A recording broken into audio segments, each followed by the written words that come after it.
Yun, magandang araw po sa inyo lahat, Luzon, Visayas, Mindanao, pati na rin po sa mga kababayan nating OFW dyan. Welcome po sa panibagong reaction video dito sa Makapili TV at sana po ay lahat kayo ay nasa maayos na kalagayan. So ngayon, ito, marami naman talaga yung nagtataka na bakit ang pinupuntirya lang si VP Sara tungkol sa kanyang budget. So maraming ahensya ng gobyerno natin na alam naman natin at ramdam na ramdam natin, kitang-kita naman na malaki, malaki ang nakukurap sa budget. Unang-una na diyan yung DPWH na lagi naman nasa survey yan, lagi naman nasa listahan na isa sila sa mga top corrupt department kung saan bilyon-bilyon po ang pera ang ginagasta o sinusunog para, alam niyo yun, labanan o sabihin natin ayusin yung ating problemang baha. So, 'di ba nung nakaraang SONA, iniyabang 'yan ni Pangulong Bongbong Marcos na under daw ng kanyang administration, sabi ng DPWH, 5,500 flood control project ang natapos sa kanyang pamumuno. So, pinagmalaki ni Pangulong Bongbong Marcos na yun nga na mabilis daw na natrabaho ng DPWH yung kanilang flood control project.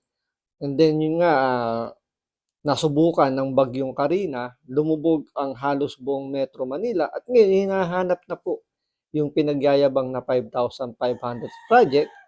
So, wala pong maipakita ang DPWH.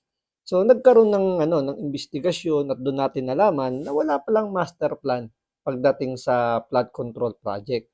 At ngayon dahil nabuo na wala pala silang natrabahong mga malalaking proyekto pagdating sa flood control, ibinabato nila ngayon yung sisi kay Pangulong Duterte doon sa nakarang administrasyon na wala naman daw ibinigay o wala naman daw nagawang master plan para sa flood control ang dating administrasyon.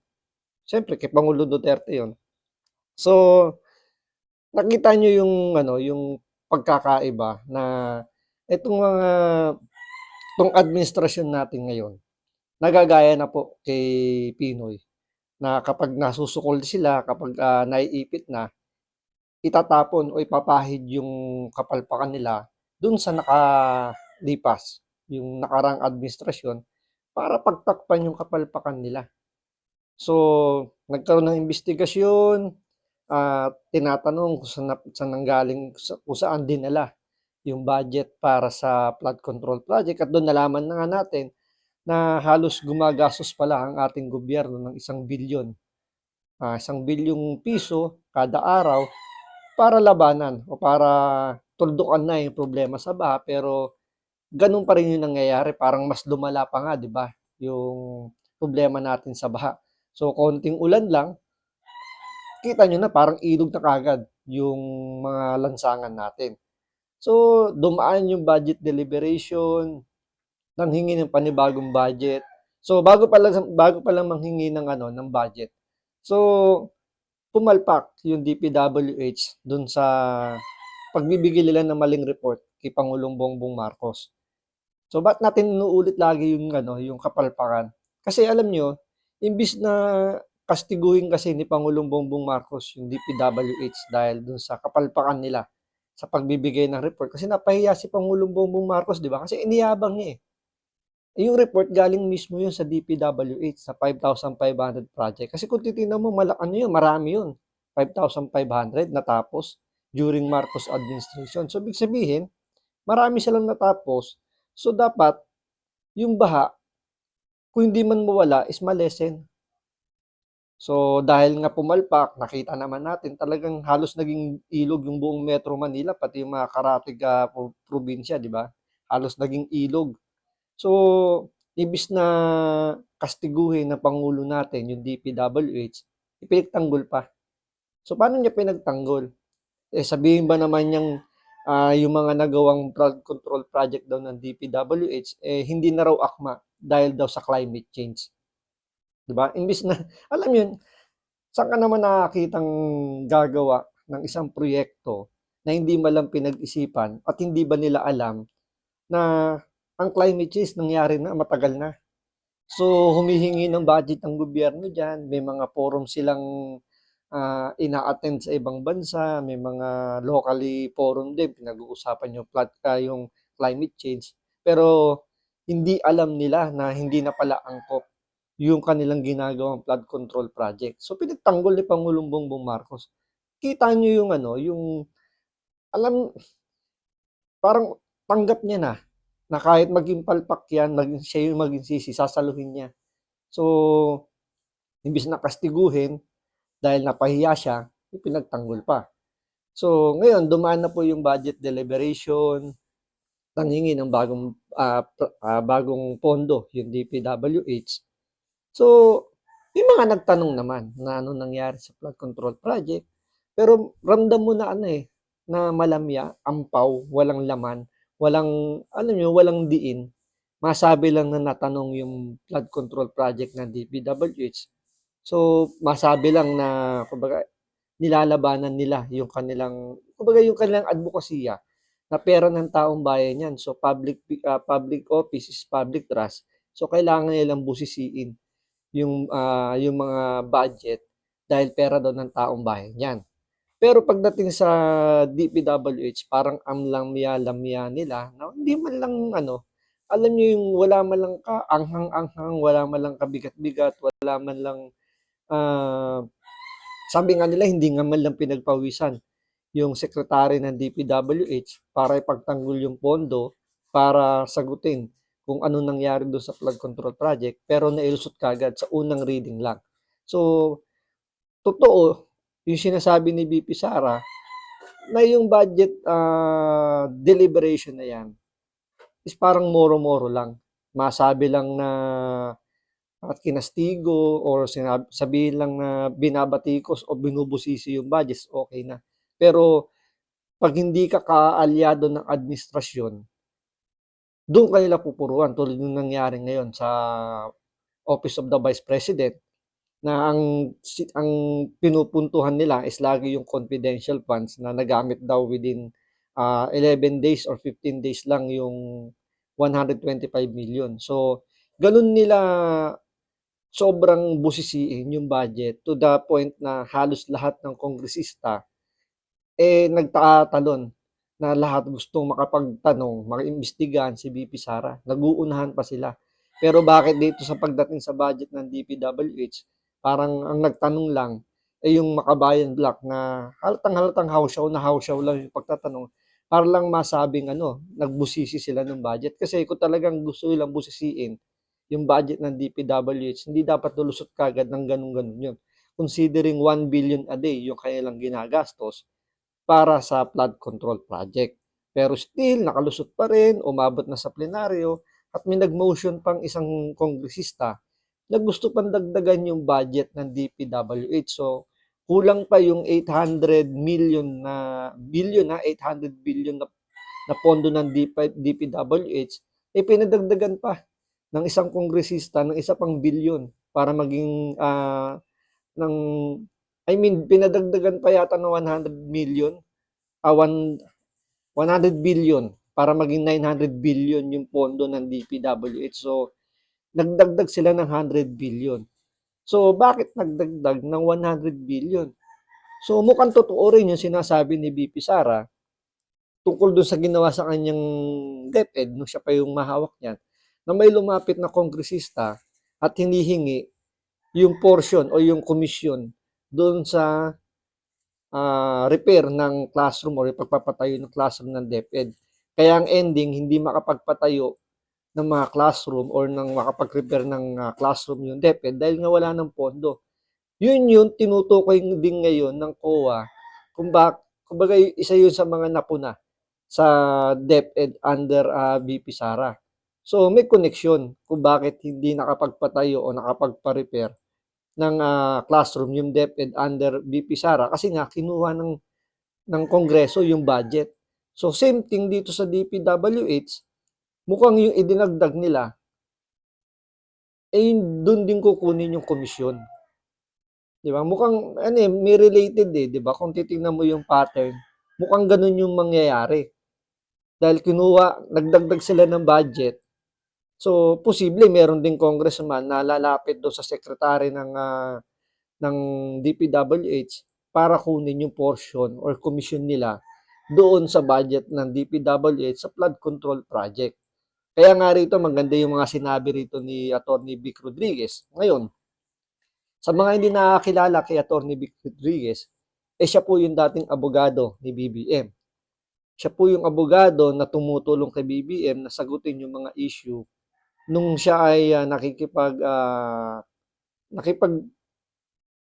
nakipaglaban bilang vice presidente, sagutin yung mga issue na sinasampang kaso. So parang lumalabas siya yung naging best friend ni BBM nung mga time na hindi pa siya presidente.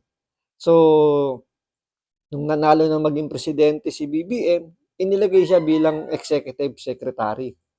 Pero hindi siya nagtagal doon dahil sinibak siya. Pero ang sabi doon sa balita, nag-resign daw dahil si Atty. Vic Rodriguez merong personal matter para sa pamilya kaya siya nag-resign. Pero ang naging isyung kinasangkutan dito ni Atty. Vic Rodriguez ay yung importation ng asukal. So kumbaga hindi niya pinalusot 'yun. So marami nagalit kay Atty. Vic Rodriguez. So nirekomenda ng mga nakapalibot kay BBM na sibakin na itong si Vic Rodriguez dahil kumbaga nagiging hadlang siya doon sa sugar importation. So alam naman natin na kapag sa importation may ano diyan, may kumikitang kabuhayan. So isa 'yon sa mga dahilan kung bakit tinanggal si Atty. Vic Rodriguez bilang executive secretary. Pero alam niyo, bilib ako rito sa taong 'to dahil alam naman natin abogado siya ni BBM. Hindi siya nagsasalita patungkol dun sa mga issue na nung magkasama pa sila. Ngayon lang siya nagsasalita sa mga issue. Itong current na, yung after na siyang sibakin ni BBM bilang executive secretary. Kaya kung mapapansin nyo, kapag ang issue is mga tungkol sa mga kaso na na-file na magkasama sila, hindi siya nagsasalita or hindi siya nagbibigay ng kumbaga hindi siya nagpapa-interview. Kumbaga lumalabas kaagad siya sa issue na yon. Pero yung mga current issue na wala nang silang koneksyon, yun yung binibigyan niya ngayon ng pagpuna. Kaya nga ako kung tatakbong senador itong si Atty. Vic Rodriguez, pwede kong irekomenda or pwede natin siyang piliin.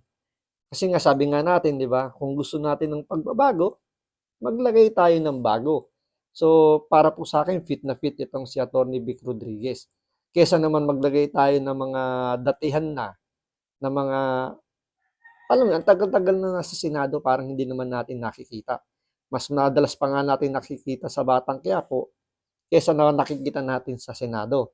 So, kesa naman maglagay tayo ng ganong klaseng senador or mga ibang senador na hindi man lang nga natin nakikita yung mga pangalan tuwing may mga hearing, mas maganda na maglagay tayo ng bago. So, ibang-iba rin to doon sa paglalagay natin ng bago na luma. So, ano ba yung mga bagong luma? Ito yung mga bagong tatakbo sa mas mataas na posisyon pero galing na sa ibang posisyon tulad ng pagiging kongresista, tulad ng Makabayan Black na hindi natin alam kung ano yung kanilang intensyon kung bakit sila tatakbo bilang senador. Siguro dahil tapos na yung term nila, kailangan nilang tumakbo sa mas mataas o sa ibang posisyon, wala silang ibang mapuntahang posisyon sa ganung level sa pagiging kongresista, tatakbo sa mas mataas na posisyon. I mean, hindi naman mas mataas. Same na nun lang naman, same level, pero kasi national kasi ang senador. Nationwide yan. Ang congressman kasi per district or kung kongresista ka ng representative ka ng party list, may certain number of votes ka lang na kailangan makuha para makakuha ka ng pwesto. So, hindi natin alam kung ano yung agenda ng Makabayan Black, pero ang isa sa tinitingnan natin dyan, yung si Franz Castro kung bakit siya tatakbo bilang senador. Siguro naisip niya na yung ginawa ni dating Senador Trillanes nung siya ay aarestuhin na dahil may kaso rin, nagtago siya sa loob ng Senado, di ba, para hindi siya agad-agad mahuli. So, siguro ganun din yung plano ni Franz Castro. Tandaan niyo si Franz Castro, guilty yan sa kasong child abuse. So, anytime na ma-denied yung kanyang motion sa Supreme Court, Supreme Court ngayon, pwede na siyang damputin para ikulong. So, di nga rin natin maintindihan bakit papayagan pa ng COMELEC na tumakbo si Franz Castro, guilty na siya. Hindi to akusasyon na guilty na antimano to, may hatol na yung korte. Pero still nga, hindi pa nga sinususpindi sa House of Representatives at yun nga, nagpaplano pang tumakbo bilang senador kasi baka sakaling makalusot nga naman, makuha niya o magamit niya yung pribilehiyo na ginamit ni Trillanes para hindi siya maaresto agad-agad.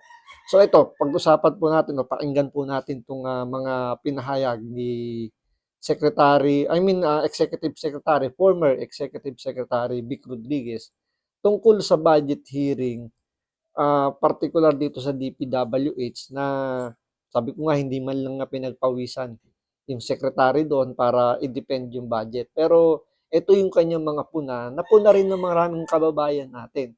So, ibig sabihin, hindi lang siya ang nakapansin nun, nakapuna, lahat tayo nakapuna tungkol dun sa flood control project ng DPWH. Kaya kung hindi ka pa nakasubscribe sa Makapili TV, pakipindot po muna yung subscribe button at the same time, palike na rin po ng video, wala naman pong bayad dyan. Kaya pindot na. So ito, simulan na po natin itong, bali yung kanina, ano lang yun, introduction lang po yun, para medyo ma-refresh tayo. Pero ito na po, yung speech ni Atty. Vic Rodriguez tungkol dun sa flood control project na talagang sa pool na sa pool. Talagang sabihin natin, ito yung pinakapunto kung bakit, kumbaga pinapakita niya na kung anong klaseng karakter ng mga kongresista natin bumubusisi ng budget at talagang may halong politika dun sa si-single out kay BP Sara. So ito, panoorin po natin. Bakit yung 500 billion pesos na nawawalang flood control funds hindi nila investigahan? Ang tanong, bakit sila nagbibingi-bingihan sa panawagan ng higit na nakararaming Pilipino na ilabas ng Kongreso kung saan ginamit yung 500 billion pesos na yan, saan saang distrito ng mga kongresista ilinagay, ano-anong probinsya ang nakinabang, syudad at munisipyo. Bakit? Maganda yung punto rito ni Atty. Vic Rodriguez, 'di ba? Dumaan yung budget deliberation, hindi man lang tinanong or tinanong naman ng ilang kongresista, particular dito kay Franz Castro. Kaya shout out sa iyo, Franz Castro, kahit papaano may nagawa ka namang maganda. Pero yun nga, kulang sa suporta ng mga kasama mo diyan. So, kaya parang alam mo yung moro-moro lang, masabi lang na parang ganun na nagiging datingan lang ng budget deliberation. Kasi nga, moro-moro mag-isa ka lang nagbunga-batikos pero wa-effect din. Kumbaga parang wala rin naman silbi yung mga sasabihin mo. Tulad niyan, ang una nilang kini-question sa OBP, nagamit daw yung 125 million pesos confidential funds sa loob ng 11 days. So, pinupuntuan nila, dun sila gigil na gigil. Pero bakit ang DPWH na gumagastos ng 1 billion kada araw, hindi man lang nila kinwestiyon, hindi nila ginisa? Diba? Tingnan yung difference ha. Sa isang araw, 1 billion a day ang DPWH, samantalang kay BP Sara, 125 million lang. So, difference ang layo, 125 million sa 1 billion. Ito, 11 days lang, confidential pa yan. So, ibig sabihin, mahirap i-trace dahil nga confidential, hindi kailangan sabihin, konti lang yung requirements. So, ito naman DPWH na budget mismo. Hindi siya pasok sa confidential, open for public dapat siya, pero hindi nila tinatanong kung bakit, kung saan, kung bakit, paano ginastos yung 1 billion a day. So, yun yung pagkakaiba.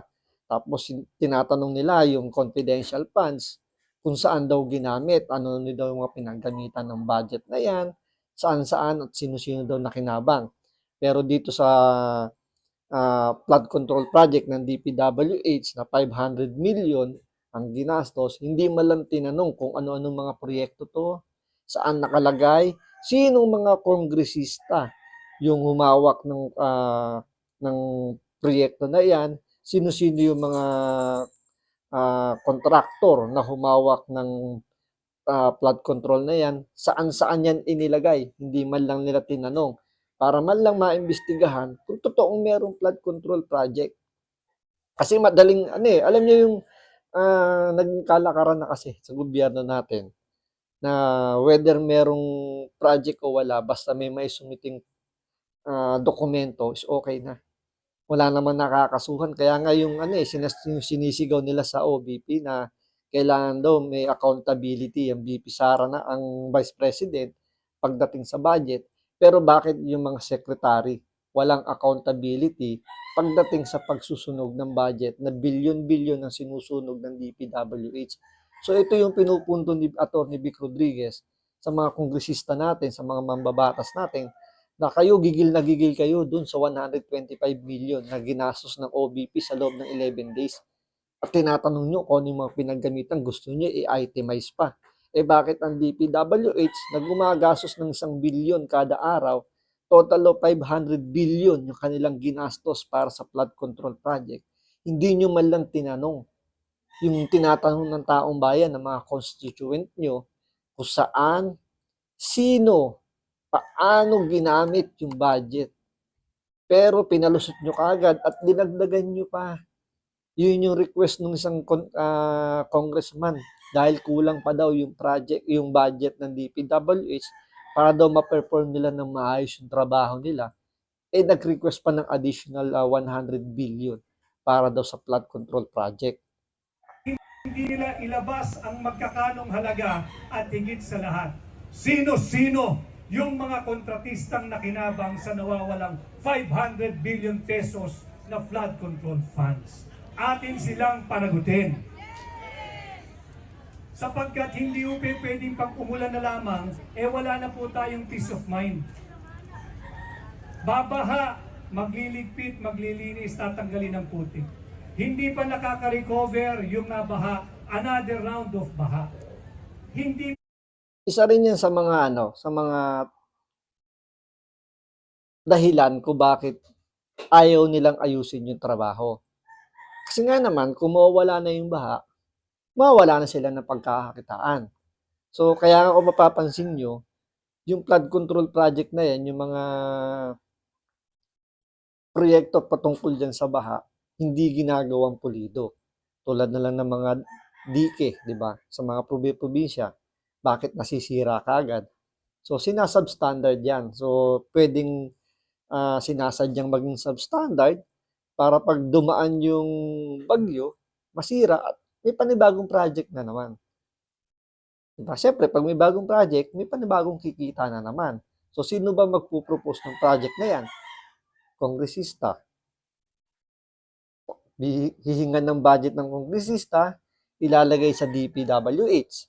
Yung DPWH gagawin, substandard, ililipat sa mga kontratista, isa-subcon. Ang mangyayari, substandard pag-aagawa, pagdating ng panibagong bagyo, masisira ulit. So, cycle lang.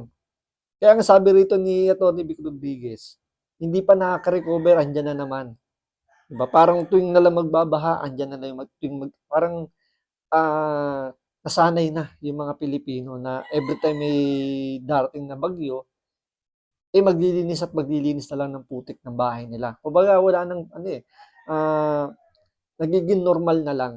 So normal na lang na kumikita, normal na lang na binabaha, normal na lang na naglilinis ng bahay araw tuwing may baha na mangyayari sa mga lugar-lugar natin. So dito, makikita nyo talagang mukhang wala talagang kaplano-plano na solusyonan yung baha.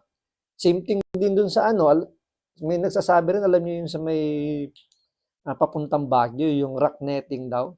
Isa rin daw yan sa mga ginagatasan ng mga corrupt official. Bakit? Biruin nyo, ilang bilyon na rin yung ginastos dyan. Pero ito hindi pa na-highlights yun ha. Kumbaga dito, nakapokus lang sa baha. yung rock netting na yun sa papuntang Baguio, pansinin niyo, lagi silang may project ng rock netting, pero laging gumuguho pa rin. So, ibig sabihin, gawa lang sila ng gawa ng project, pero hindi talaga nila pinag-aaralan para matigil yung pag-aaroon ng landslide. Kasi nga, pag nawala na yung landslide diyan, wala ng project. So, pag wala ng project, wala ng kita. So, nagiging ano lang talaga, nagiging sistema na lang ng mga corrupt official natin na pagkaperahan, gatasan, yung mga proyektong pinopondohan ng DPWH. Kasi diyan malaki yung pera. Kasi kung pansinin nyo, yung flood control project na lang, dekada na yan. Ilang taon na yan na pinopondohan. Pero yung baha natin, palala ng palala. So, ano ang katwiran ng DPWH? Tinanggalan, may mga proyekto raw na hindi nalagyan ng pondo, inilipat daw yung pondo. So, minsan may mga time na sinasabi rin ni Secretary Bunuan na kumbaga meron silang mga proyekto na hindi niya alam kung saan napunta yung pondo. So doon makikita mo na nagkakaroon talaga ng mekos-mekos pagdating sa budget. So nakaabang lagi yung mga buhaya na kunin yung parte nila. Gaya nung sinasabi ni BP Sara na may lumapit sa kanyang dalawang kongresista, hinihingi yung budget o yung komisyon nila doon sa budget ng DepEd.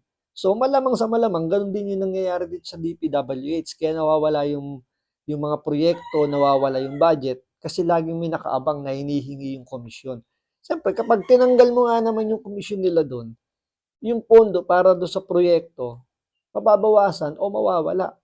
So walang magawa itong secretary dahil siyempre, pwedeng hawak din ng alam niyo, nagagamit yung pangalan ng presidente natin or dahil malapit sa presidente natin, hindi na nagsasalita.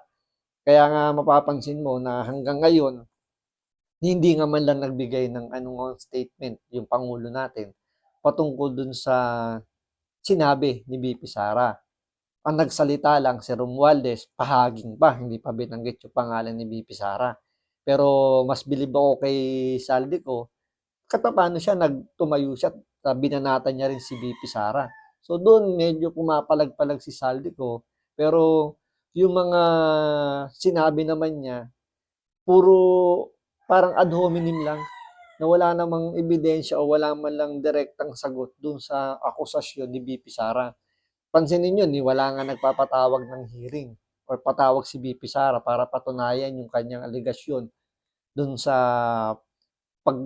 pagkakawala ng mga pera, especially sa GAA, yung tinatawag nilang GAA, yung General Appropriation. Ito sa DepEd pa lang so hindi pa natin alam kung ano yung mga nawawala pang GAA sa iba-ibang departamento, malalaki yung pondo, lalong-lalo na sa DPWH. Pansinin nyo, bakit walang isang mambabatas na nagpapatawag ng hearing tungkol doon? Ito ang standard ng uri ng pamumuhay. That's why we deserve more. That's why you deserve more. So tama yung sinasabi dito ni Atty. Vic Rodriguez na deserve nating mga Pilipino na makuha yung tamang serbisyo na binibigay dapat. Kasi ano yan trabaho ng gobyerno. Pero ang nangyayari, sinasakripisyo ng gobyerno, sinasakripisyo ng mga namumuno sa gobyerno nating mga kurap, yung kaligtasan, yung maging maayos yung pamumuhay ng mga Pilipino.